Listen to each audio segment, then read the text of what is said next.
Hey guys, so I'm here today to do my coming out video because I feel like it's time to do that now after doing my dealing with hate one. So I'm just gonna get into it because I don't want to make it lengthy. Although I was just trying to film it on my phone and I ran out of battery. I ran out of memory of storage. You could just imagine how frustrated I was. And plus when I went to go see if my like whole torso whatever was in frame and like only this part of me was in frame, I was like, wow, how pointless. I just finished talking about like half of my like coming out journey and now I have to start over, but whatever, I'll do it for you guys. So I'm just gonna do my coming out story, and it started all in freshman year. It kind of also deals with my dealing with hate video because that's kind of where everything started. So it all began in freshman year in Braddock when everything was going honestly very perfect. I did not feel hated at all. Like I said, was just going through like my normal freshman year, expressing myself, being weird, being loud as usual, and it all just was so dreamy. But then it got into sophomore year, which is actually where everything happened. I came out to my parents sometime in September, like mid-September. I forgot when. I think it was September either 19th or 23rd or 26th. One of those three. I might just look for it in my old iPod Touch because that's where I have my calendar of the coming out day.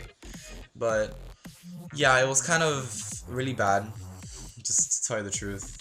I came out to them and my parents at least. Wait, first I came out to my friends.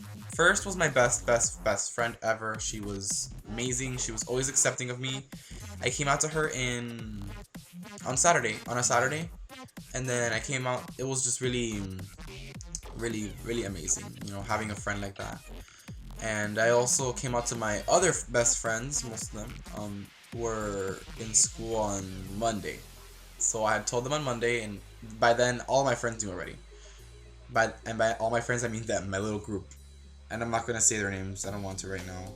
Um, but yeah, it was a really great time. Sophomore year, I was beginning the same. I was gonna express myself the same. I just told my friends how proud I was to have them because they were so accepting of me. And then I came to my mom. I came out to my parents that same night that I came out to my friends in school.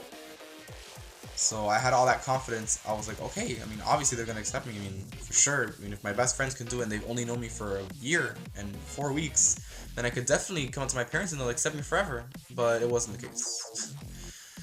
I came out to them and they just rejected me immediately. They could not believe that their eldest son, that my mom's parents' first grandchild, which is me, from my mom's side, the first grandchild. They could not believe that he was gay. They couldn't believe that they were not gonna have grandchildren. That my brother was not gonna have nephews. That my grandparents were not gonna have great grandchildren. Like, it was just very dramatic, and there was a lot of crying, a lot of screaming, a lot of denial, a lot of closed-mindedness. But it was kind of typical of a conservative family, I guess. I don't regret anything. I mean, it kind of shaped me into the person I am today. It brought me into IB. It allowed me to get into UF. I mean, everything has just been great for me ever since then. But in that 1 year interval where I was feeling depressed, it was kind of the worst time of my life. Sophomore year, I couldn't really know what sadness was, or depression was, or emptiness, loneliness.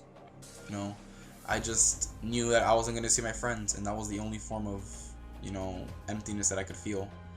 But I couldn't ever imagine myself being depressed or just empty-hearted.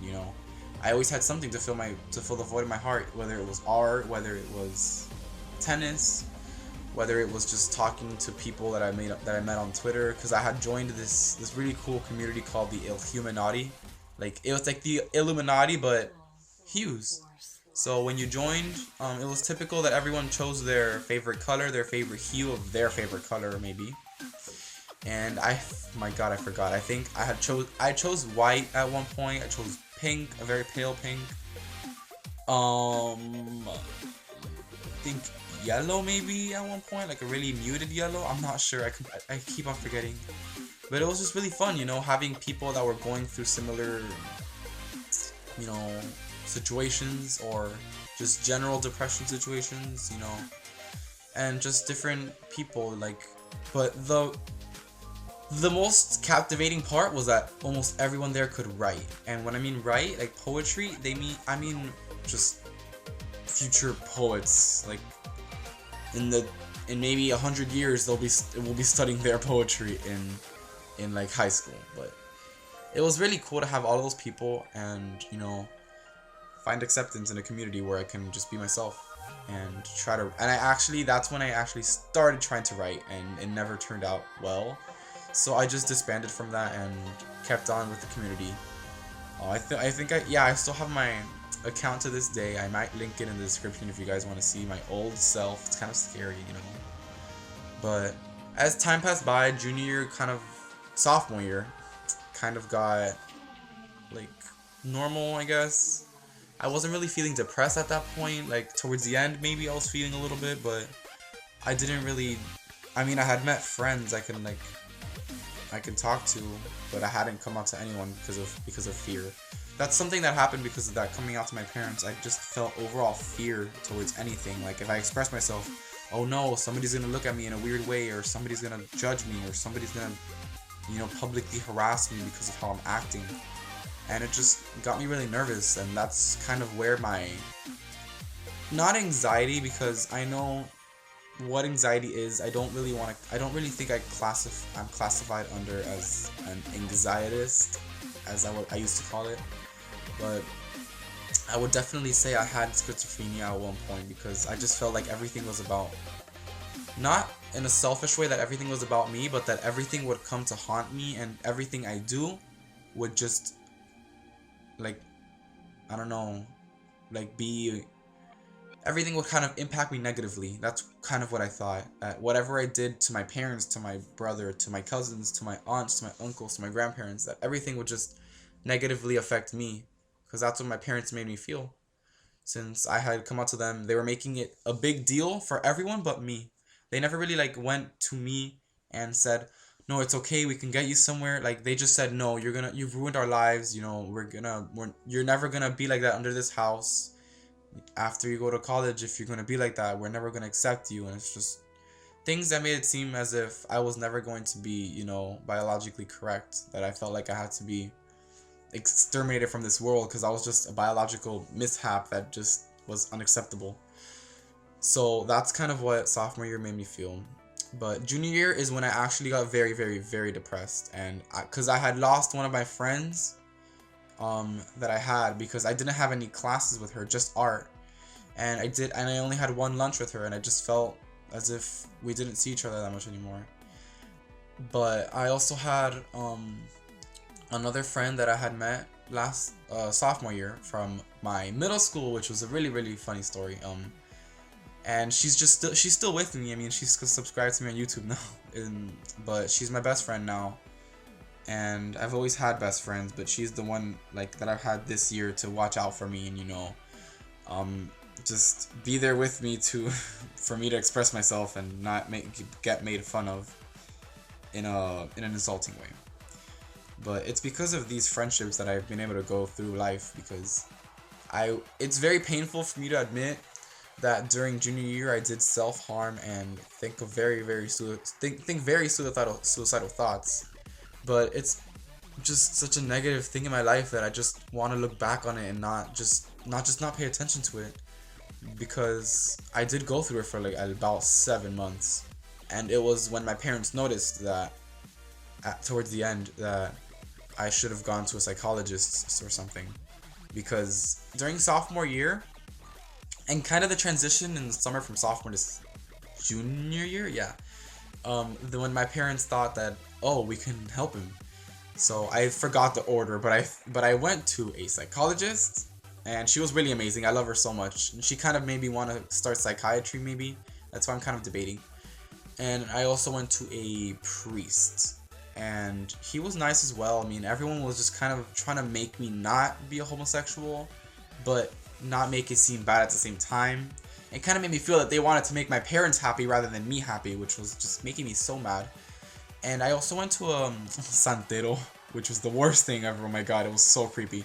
I felt so like possessed, like Paranormal Activity. Although they don't get possessed, I don't know. I have never watched those movies.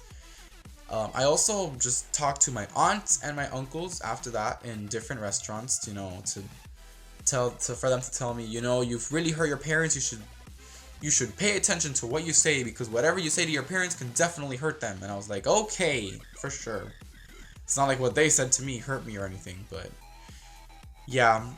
Junior year, I returned to the psychologist, and she was just as amazing. Man, her room was so hot. I started sweating. I was like, whew, so freaking hot in this room. Oh my god, but then it's just so amazing. I mean, I went to her, and it was just like, yes.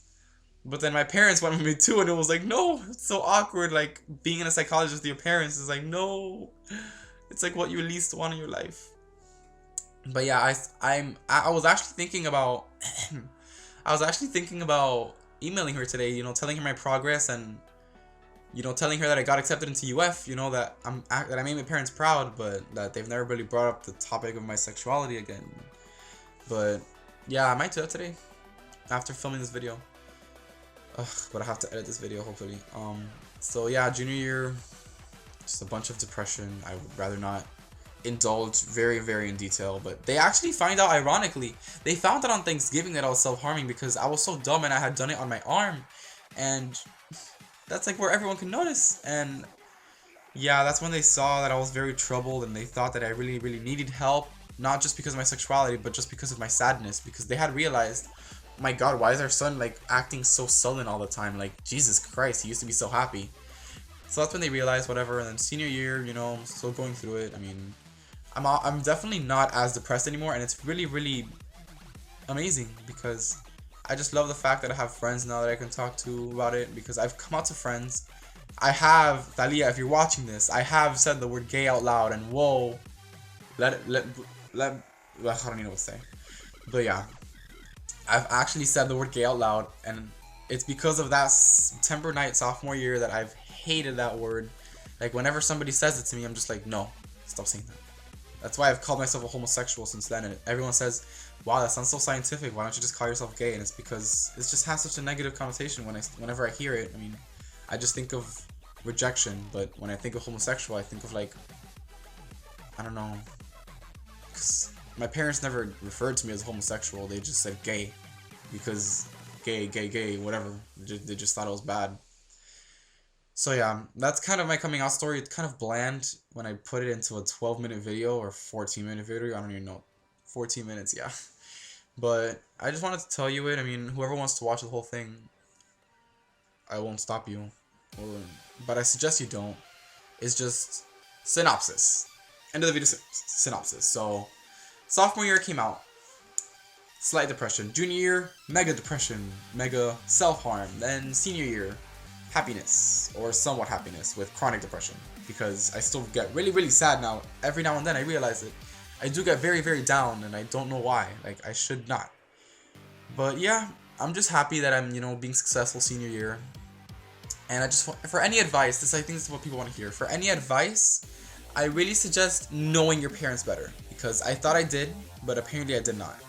Try to give subliminal hints like, oh, I might be gay, you know, what would, like, try to ask like slight questions like, what did you have any gay friends? Because there was this gay kid that got persecuted in my school, or something, or like something subtle that doesn't really allude to your sexuality, but try to make them seem like that you might be gay. So without really telling them, because I know some parents are so like accepting. Like, I'm so jealous. Whenever I saw somebody successful coming out story on YouTube, I was just like, I got more sad. Like, why can't I be like that? Like, that's kind of what I always feel. Like, when I see just a flamboyant homosexual in my school that has accepting parents, because I most likely follow them on Instagram, it's like, wow, I wish I were you. Like, I live such a double life. Like, not like Hannah Montana where I wear a wig, but like, just where I wear a face. Like, out in school I'm so happy, and then at home I'm so sad.